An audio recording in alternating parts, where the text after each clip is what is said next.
and welcome back to my channel. Welcome if you are new. If you are new, my name is Autumn. I am a former elementary teacher and I now homeschool my two girls, Alani, who is finishing up kindergarten, and Emmy, who is finishing up preschool. I feel like this is the first video in a while where I don't have a haul. If you missed my last video, I had a pretty big haul. This is going to be my April homeschool update. We did specific things like making it to Valley Forge for the eclipse and going to the aquarium, things like that. But we didn't have any big trips and we didn't really make any big changes in our homeschool. The one big thing that happened in April is Alani finished her math curriculum. So she finished her kindergarten math curriculum. I made the decision that once she finished, we were just gonna focus on math games. I know that I've shown a lot of different math games in a lot of different videos, so I might just do one video of all of the math games that we have and love. I was going back and forth on whether or not I wanted to start the first grade curriculum or just do math games. And I wanted to do the math games, one, because I really just wanted to continue building that fluency. And the other thing is Alani is going to be doing a few different camps this summer. When I originally started homeschooling for her kindergarten year, I had planned for us to do homeschool year round, but with the amount of camps she will be going to this summer, I'm going to tweak some things, I think. So she is going to be focusing on math games, focusing on fluency, and as other things, and I will just see what I want to do. Something that is somewhat new, I guess, that we have added back in, I would say,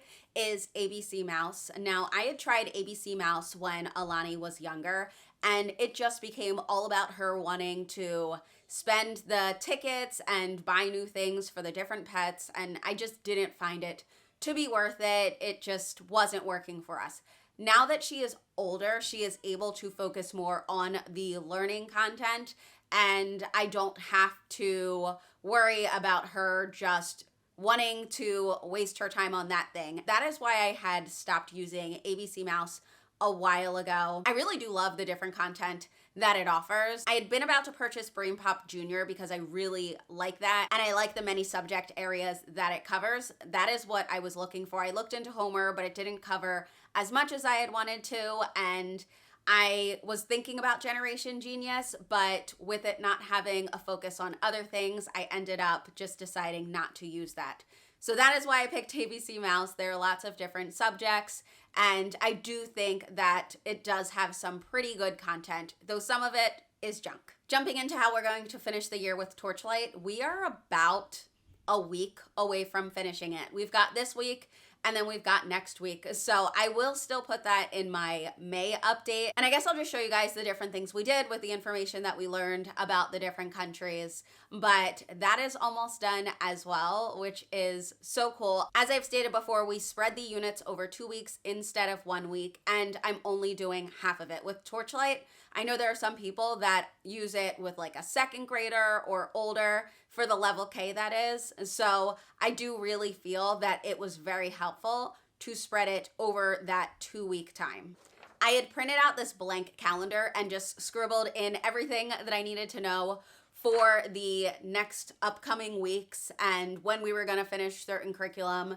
I just needed that, even with my planner and everything. I just needed to have something because this has 6 weeks. So I just had needed to see what that was going to look like. And it's been super helpful to do that because we have a vacation coming up at the end of May, and I can clearly see that everything is going to be done before that. What I wanted to touch on is the curriculum that we will be using for language arts. I had mentioned before that I wasn't quite sure if I wanted to continue with Pinwheels or if I was going to be moving to Logic of English. And I have made the decision, especially with the recent update that was made, I've made the decision to stick with Pinwheels. The biggest deciding factor for that is it's working for us. It is working so well for us. Alani really enjoys it. She's had so much success with it. Her confidence is through the roof.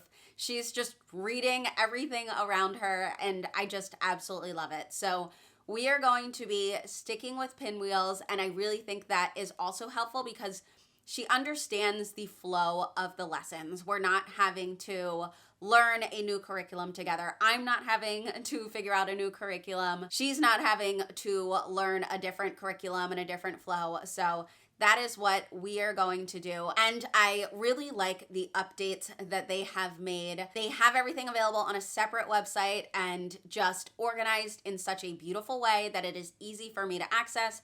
I am able to print by unit, which is what I started doing because I was just not into printing the whole thing at a time.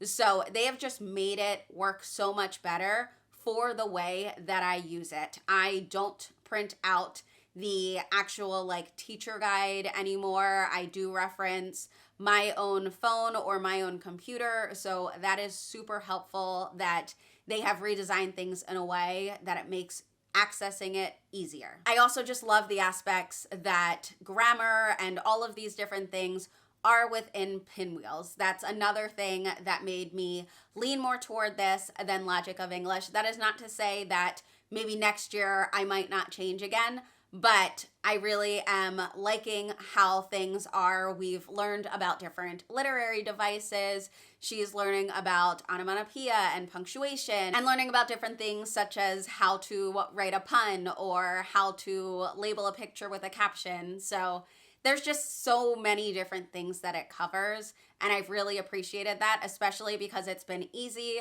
to pick up those different things in other subjects and be able to relate them back. And as I had mentioned before, the idea of the language arts binder where all of her things are going into and she can really take ownership of her learning, that has been really nice as well. That's been an aspect that we both enjoy. I got a later start on Pinwheels with Alani because I did not start the school year with something that explicitly taught the phonics skills that I wanted her to know.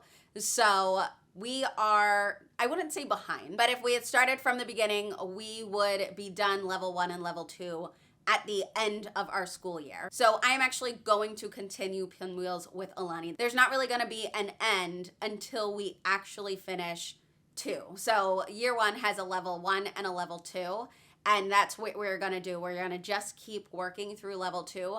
I've already purchased year 2, so we are gonna be ready to start that, and I guess I will start that when we start the new school year, but because things are constantly changing just with what we need to do and what works for us, I really can't say if we're going to wait or if we're gonna keep going with that. When it comes to Emmy, I'm not doing much very differently at all. She is definitely getting so much better on her one-to-one correspondence. I have seen such an improvement in such a little amount of time.